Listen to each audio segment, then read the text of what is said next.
addunyaan waraana yeroo hundaa jechootaan eegaltiin booda garuu dhiigaan xumurtiin. Yeroo ammaa kanaam jechi pireezidaantii Ameerikaa Doonaald Tiraamp miidiyaa fuuldura dhaabbatee dubbate tokko hayyoota siyaasaa fi ajajoota waraanaa addunyaa rifachiisee jira. Dooniin waraanaa keenyaa inni lammaffaan inni baay'ee bareedaa ta'e sun gara Iraanitti malaa jira jedha. Iraan gama isheetiin Ameerikaan humna kanaan nu dorsisuuf yaaduun ishee dogoggoraa herrega guddaatiin nuti waraana hin jalqabnu garuu yoo waraanni nutti dhufe akka barbaannetti xumurra jechuun kiyyoo kana keessaa ba'uuf kaartaa dhumaa baafattee jirti.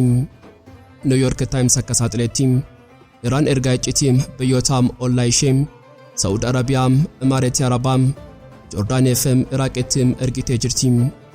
Iccitii kanneen bal'inaan qabannee jirra. Halkan edaam naannoo wiirtuu waraanaa sodaatamaa Parchin jedhamu kibba bahaa Iraanitti argamu sagaleen dho'insaa guddaan dhagahamee jira. Parchin lafa salphaa osoo hin taane inni onnee piroojektota niwukileeraa fi Misaa'elaa Iraaniiti. Iddoo kanatti taateen rifaasisaa mudatee jira. Eenyutu onnee Iraan keessa seenee dhukaasa banee bal'inaan ni dhageessu. Ajajaan ittaanaa humna galaanaa eegduu warraaqsa Iraan Aliiriidaa Taangiisiriin kaarsaa galaanaa Hormuz addunyaatti agarsiisaa iccitii haaraa saaxilee jira. Amma hulaan Hormuz to'annoo durii jala hin jiru. Nuti amma to'annoo abshaalummaa qabna jechuun hulaa Hormuz marsanii jiraachuu ifoomsee jira. Gama kaaniin biyyoonni michuu jajjaboo Ameerikaa turan Sawudii fi Turkiin deeggarsa jabaa Iraaniif qaban qabatamaan agarsiisanii jiru. Giddu galeessaa keessatti Tiraamp kophaatti hafee kan jiru yoo ta'u, Mohammed bin Salmaan gama isaatiin galaanni keenya, samiin keenya fi dachiin keenya michuu keenya Iraaniin haleeluuf hin tajaajilu jechuun ulaa isaa cufatee jira. Yoo xumuraatti nu faana turtan iccitii bal'aa ni dhageessu. Qophii keenya laayik gochuun jalqabaan affeerraa keenya yeroo maraatiin. Yooyaam ashamaar kafuuni kabajamtoota dhaggeeffattoota keenya kun Oromia 24 Newsram kanneen chaanala YouTube keenya Har'a taatan subscribe gochuun maatii keenya ta'aa. Qophiin keenya namoota hedduu bira akka ga'uuf like share gochuun waliif qooduun dagatinaa. Hanga xumuraa qophii keenyaatti turtii gaarii.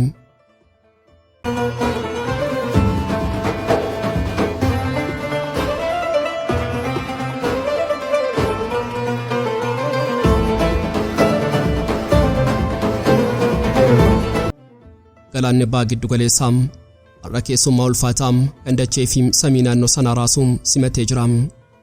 Dooniin waraanaa Ameerikaa isheen guddittii USS Abraham Lincoln humna ishee guutuu xiyyaarota 65 ol loltoota 1000 fi ulfaatina toonii 97 qabattee wiirtuu dambalii waraanatti seentee jirti.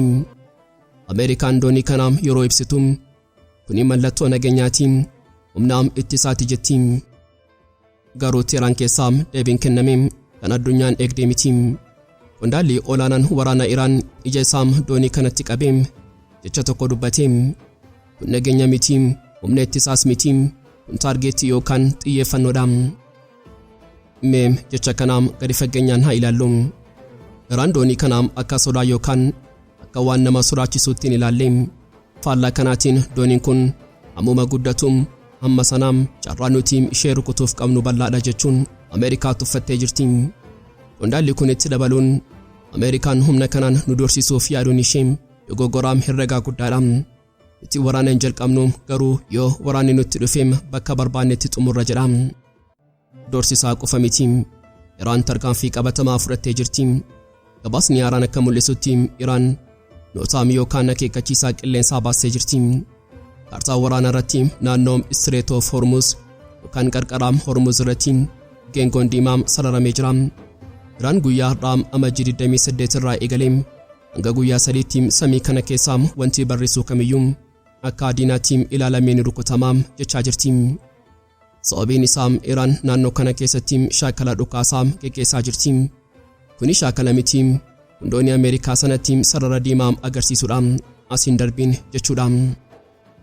Ammaam dooniileen kannam galaanarraa xiyyaaronni F-35 qophiirraa misaa'ilonni Iraan ammoo qiyyaafatanii jiru. Ajajoonni waraanaa doonii kanarra jiran waan tokko qofa eegaa jiru innis ajajaa. New York Times akka gabaasetti yoo Tiraamp ajaja kennee dooniin kun guyyaa tokkoof walakkaa keessatti haleellaa ishee jalqabuu dandeessi. Tiraamp Iraan waraqaa harka kennannaa mallatteessitii jechuun eegaa jira. Iraan ammoo yoo dhuftan qabrii keessantuu asitti qophaa'ee jira jechaa jirti.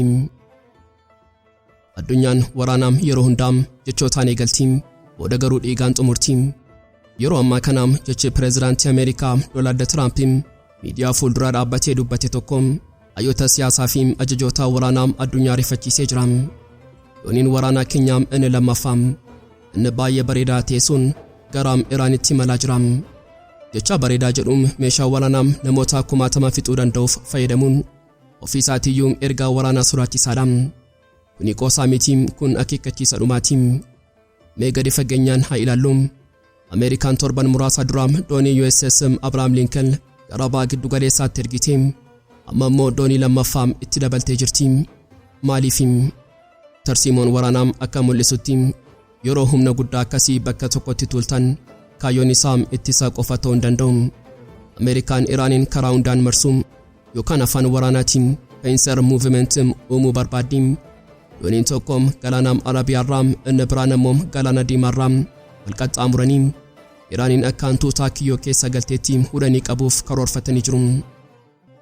Garuu xabni kun galaanarraa qofa irratti hin dhaabbanne. Tiraamp harka tokkoon doonii ergaa harka biraatiin ammoo waraqaa marii jedhamuun kan summiidhaan dibame Iraanitti ergee jira. Gabaasni gaazexaan Koraasaanii fi Reuters akka saaxileetti waraqaan kun marii nagaa osoo hin taane waraqaa harka kennannaati. Ulagaaleen Tiraamp lafa kaa'ime biyya kamiyyuu lafarraa waliin tokkoffaan piroojektota niwukileeraa hunda cufaa yuuraaniyeemii kuufattan hundaa nuuf kennaa jira. Ni gaachana Iraan isa dhumaa mulquudha. Lammaffaan misaa'elota baalastikii keessan hundaa caccabsaa jedha. Mee yaada biyyi diinota hedduu qabdu akkamittiin bellaa ishee cabsiti. Sadaffaan Hizbullaa fi gareewwan michoota keessanii hunda hiikkachiisaa. Israa'eliifis beekamtii biyyummaa kennaa jira. Kun Iraaniif marii osoo hin taane of ajjeesuu siyaasaadha. Asirratti tarsiimoo haaraa fi sodaachisaa tokkotu mul'ate.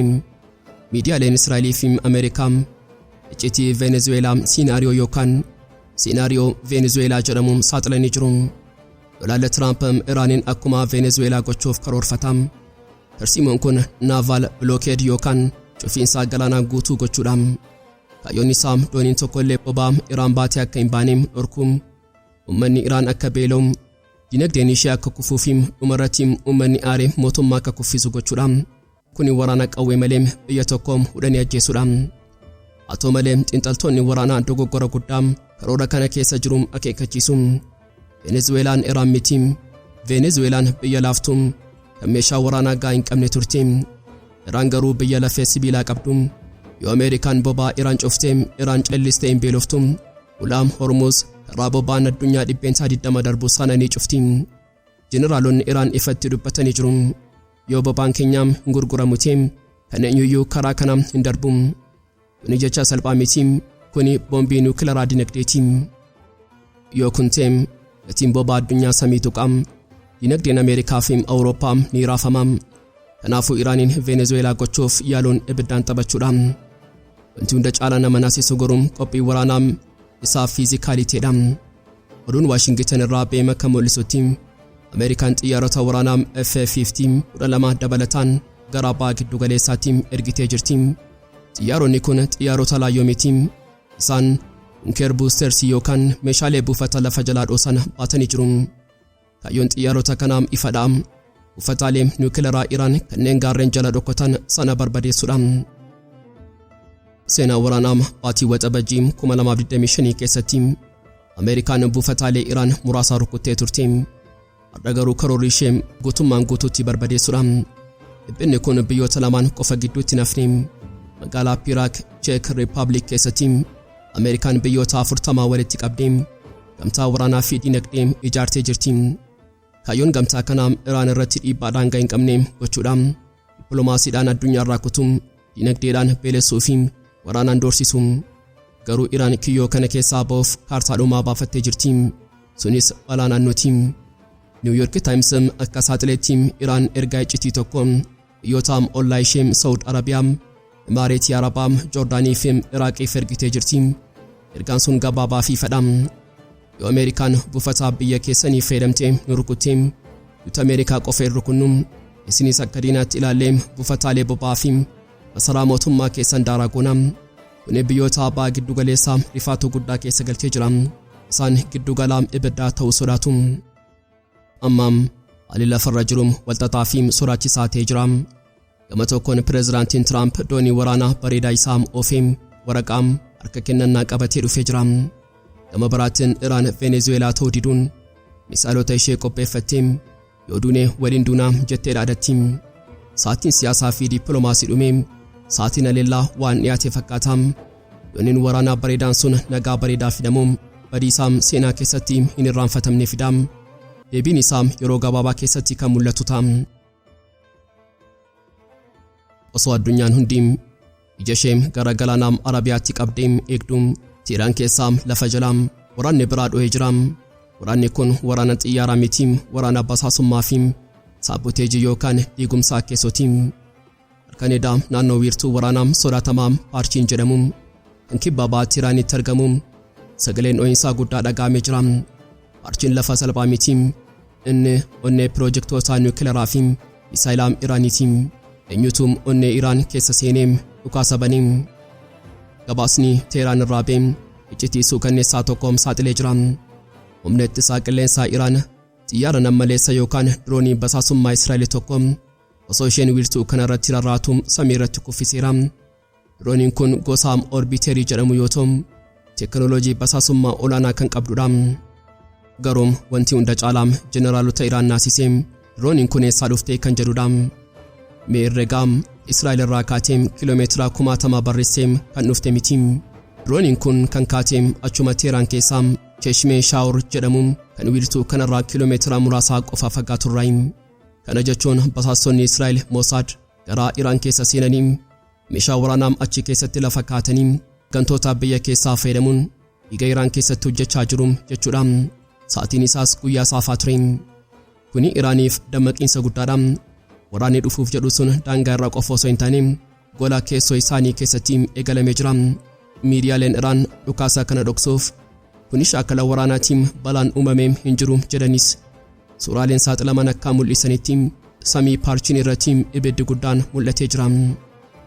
Tarsiimoon Israa'el ifaa ture. Osoo Ameerikaan haleellaa guddaa hin eegalin dura ijaam Iraan jaamsu. Dirooniin kun kaayyoon ishee Parchin keessaa maaltu akka jiru misaalonni eessa akka dhokatanii fi sirni ittisaa qilleensaa eessa akka jiru laayiviidhaan Tel Avivitti dabarsuu ture. Iraan yeroo kana beektu sekoondii muraasa keessatti tarkaanfii fudhattee caccabsite. Amma taphni taatee jira. Gama tokkoon doonii Ameerikaa galaanarraa dhiyaatee jira. Gama biraatiin basaastonni Israa'el Teheraan keessaa diroonii bobbaasaa jiru. Iraan amma diina alaa qofa osoo hin taane diina keessoo hantuuta manaa adamsuuf dirqamtee jirti. Kuni mallattoo saatii dhumaati. Yeroo basaastonni hojii isaanii xumuran kan itti aanu xiyyaara waraanaati. Iraan har'aa diroonii tokko kuffistee jirti. Garuu boruu xiyyaarota F-35 dhufanii kuffistii laata. Addunyaan ija babaastee eegaa jirti. Har'a Iraan ifatti baatee waan tokko labsitee jirti. Hormuuz karaa daldalaa miti. Hormuuz qe'ee keenya. Ajajaan itti aanaa humna galaanaa eegduu warraaqsa Iraan Alii Ridaa Taangiisiriin kaartaa galaanaa Hormuuz addunyaatti agarsiisaa iccitii haaraa saaxilee jira. Amma hulaan Hormuuz to'annoo durii jala hin jiru. Nuti amma to'annoo abshaalummaa qabna. Kana jechuun Iraan amma galaanicha gubbaa qofa osoo hin taane keessa bishaanichaa fi samii isaa guutummaan guutuutti sekoondiin to'achaa jirti.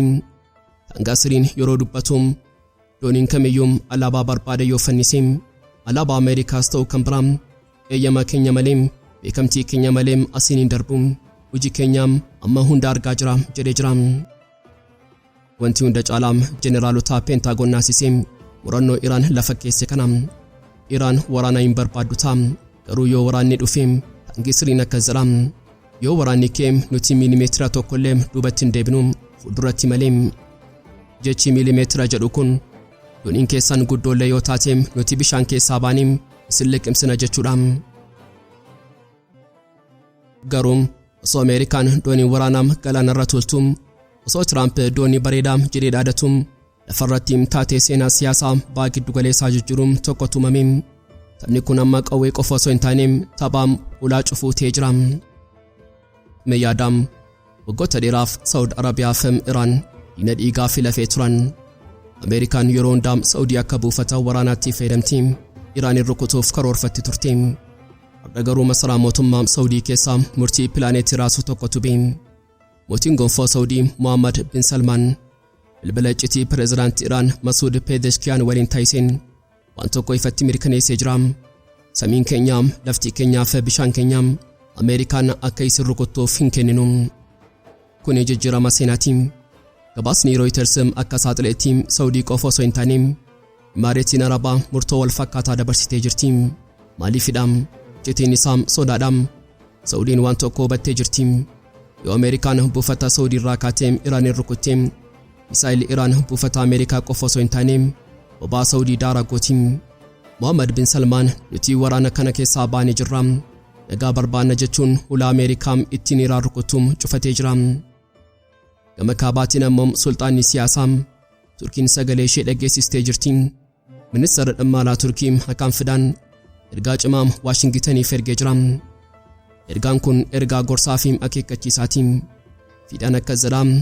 Iraan waliin walii galtee suuta uumaa malee isaan salphisuuf hin yaalina.